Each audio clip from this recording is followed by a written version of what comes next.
Bonjour à vous qui aimez l'histoire et surtout l'histoire africaine pour prouver aux petits racistes que l'histoire de l'Afrique est bien plus ancienne que celle de l'Europe. Et que les Caucasiens, là, les descendants de l'homme de Cro-Magnon, ils descendent de l'homme de Grimaldi qui est un ancêtre des Noirs.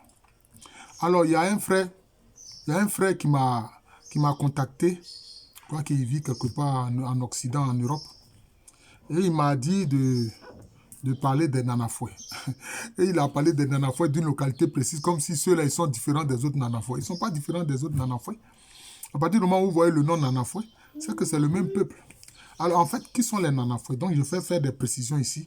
Qui sont les nanafoués? Le nom nanafoué, il faut savoir que c'est quand ceux qui étaient appelés anciennement Ahuafoué, c'est-à-dire ceux qui sont des Ahua, ont quitté la région de Tia-Salé, le Bas-Bandama, pour remonter vers le nord et pour aller vers Tiebissou, qui vient d'ailleurs d'une colline qu'on appelle Tiwi. Donc Tiwissou, c'est comme ça qu'ils se sont installés là-bas.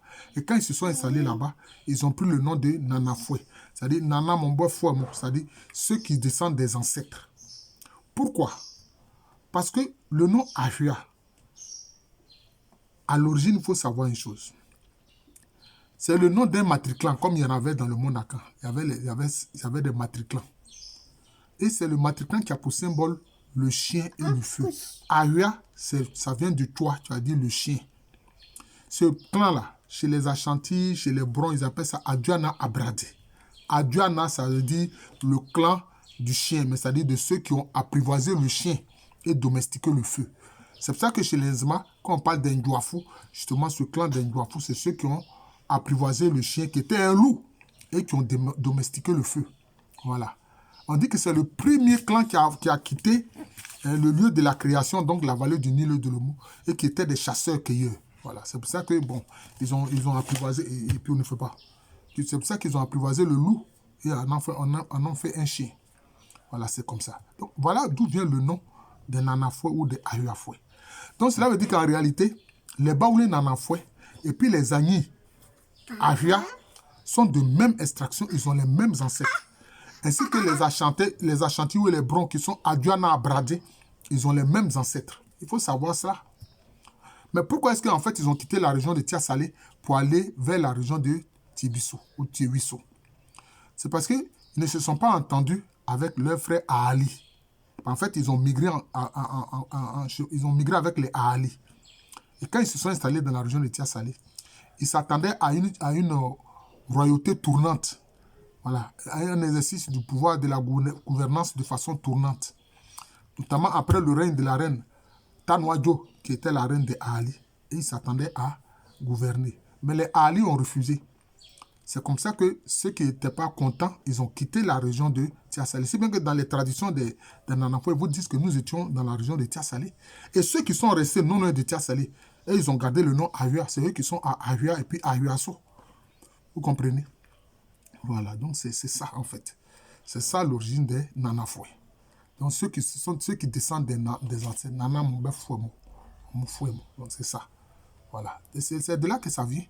Maintenant, s'ils ont trouvé dans la zone des Akpatoufoué, c'est normal. Je vous ai dit que les Akpatoufoué, ils appartiennent à la migration qui a eu lieu au XVIIe siècle. S'ils ont trouvé aussi des Akroufoué, c'est normal parce que c'est là, ils appartiennent à la migration qui a eu au XVIIe siècle et que j'ai appelé la migration Akpafouga Krobo Adele Avatim. Donc il faut comprendre ça, c'est ce qui s'est passé. Donc les Nanafoué, leurs frères Ahuafoué qui sont restés dans le Bambadama, voilà, c'est ça, c'est de là qu'ils sont partis. D'ailleurs, même quand ils ont eu quelques frictions avec les Ali, certains ont fui, ils sont allés se réfugier en pays Odoukrou, dans le pays des Odoukrou, dans la région de Dabou. Voilà, c'est ce qui s'est passé. Donc voilà l'origine, frère des Nanafoué. Mais comme après, chez les Baoulés, ils ont trouvé d'autres modes je peux dire, concernant les familles, parce qu'eux, ils ont créé ce qu'on a appelé Yasouaba, et puis ils ont créé Blaba. C'est-à-dire Blaba, ce sont les descendants par la femme, donc qui conforment aux anciennes traditions Akan. Et puis d'autres ont créé le Yasouaba, ceux qui descendent par la lignée paternelle. Voilà. Et tout ça, ils appellent ça Ourobo. Voilà, donc c'est ça.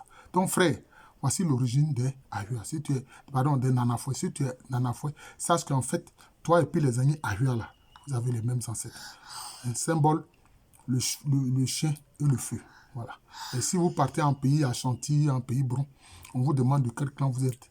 Dites que vous êtes du clan qui a pour symbole le chien et le feu. On comprendra tout de suite que vous êtes des Aduana Abradé. Alors on vous conduira vers une famille qui est Aduana Abradé. C'est ça le fait. Voilà. Mais il faut dire que concernant Atiguakourou, il y a eu un ancêtre qui était d'abord dans la zone de Walebo. Et on l'avait envoyé à Atiguakourou pour exercer la chefferie. Voilà. On lui a permis de venir pour exercer la chefferie parce qu'il y avait quelques mésententes à Atiguakourou sur la gouvernance. Donc, cet ancien descendant donc, des chefs Nanafoué, on a amené là pour exercer la chefferie à Atiguakourou. C'est de là que ça, ceci explique justement le cas, je peux dire un peu, de Atiguakourou. Voilà. Merci et bonne journée à tous.